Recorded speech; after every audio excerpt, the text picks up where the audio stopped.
اور یقین مانیے اگر اللہ تبارک و تعالی ہماری ساری غلطیوں کی ساری خطاؤں کی سزا اس دنیا کے اندر دینے پر آ جائے میرے بھائی اور دوستو اس کائنات کے اندر ایک بھی انسان باقی نہ رہے گا. اور اس کا مقصد کیا ہے؟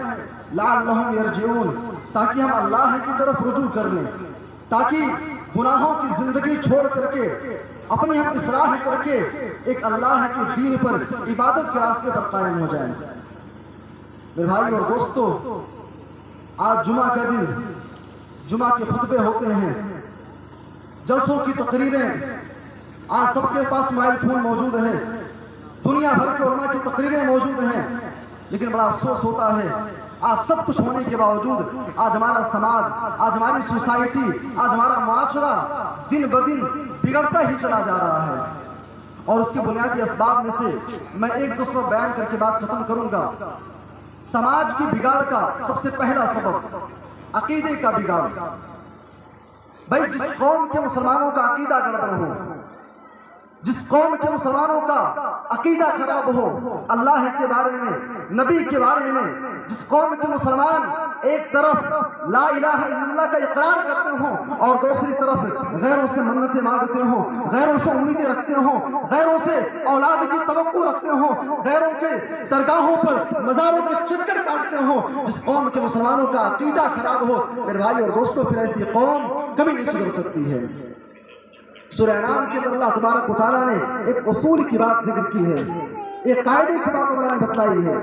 فرمایا الذین آمنوا ولم یلبسوا ایمانهم بظلم اولئک لهم الامن وهم مہتدون. فرمایا کہ جو ایمان لائے اور ایمان لانے کے بعد انہوں نے اپنے ایمان کو، اپنے عقیدے کو شرک کے ساتھ نہیں ملایا، ایسے لوگوں کے لیے امن و امان ہے اور ایسے ہی لوگ ہدایت یافتہ ہیں. میرے بھائی اور دوستوں اگر سماج کی اصلاح کرنی ہے تو سب سے پہلے عقیدے کو سدھارنا پڑے گا. سماج کے بگاڑ کے اسباب میں سے دوسرا سبب نوجوانوں کا بگاڑ. بھائی نوجوان کسی بھی قوم کے اندر ایک ریڑھ کی ہڈی کے مانند ہوتے ہیں. ایک سماج، ایک معاشرہ، ایک سوسائٹی ایک جسم کے مانند ہے اور اس جسم کے اندر ریڑھ کی ہڈی کے مانند نوجوان ہیں. اور آپ جانتے ہیں کہ اگر ریڑھ کی ہڈی ٹوٹ جائے تو انسان زندہ لاش بن کے رہ جاتا ہے. ایسے ہی جس قوم کے نوجوان بگڑ جائیں، جس قوم کے نوجوان برباد ہو جائیں، بگڑ جائیں، دین سے دور ہو جائیں، اللہ سے غافل ہو جائیں، عبادت سے ان کو مطلب نہ ہو، اس قوم کے نوجوان بگڑ جائیں پھر وہ قوم سدھر نہیں سکتی ہے. اور یہی نوجوان میرے بھائی اور دوستوں اسلامی تاریخ کا آپ مطالعہ کرو.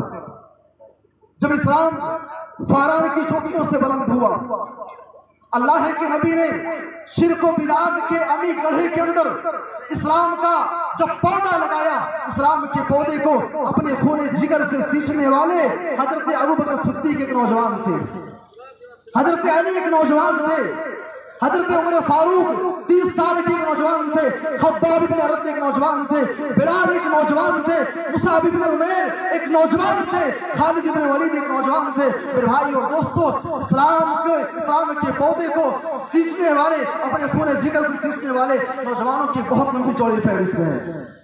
اور یہ نوجوان اگر اپنا عقیدہ درست کر لے، اگر نوجوان درست ہو جائے، اگر نوجوان سیدھے راستے پر آ جائے، صحیح پلیٹ فارم پہ آ جائے، میرے نبی کا وعدہ ہے، میرے نبی کا فرمان ہے، قیامت کے دن میدان محشر کے اندر جہاں نفسی نفسی کا عالم ہوگا، جہاں کوئی کسی کے پرسان حال نہ ہوگا، میرے نبی کا وعدہ ہے نوجوان اگر تیری جوانی اچھی رہی، تیرے پورے اپنی جوانی کو اللہ کی عبادت میں گزارا، نیک کام میں گزارا، اچھے کاموں میں گزارا، میرے نبی کا وعدہ ہے شاپ النشا کی عبادت اللہ تبارک و تعالیٰ اس نوجوان کو قیامت کے دن عزت و تکریم کے ساتھ اپنے عرش کے سائے تلے جگہ دے گا.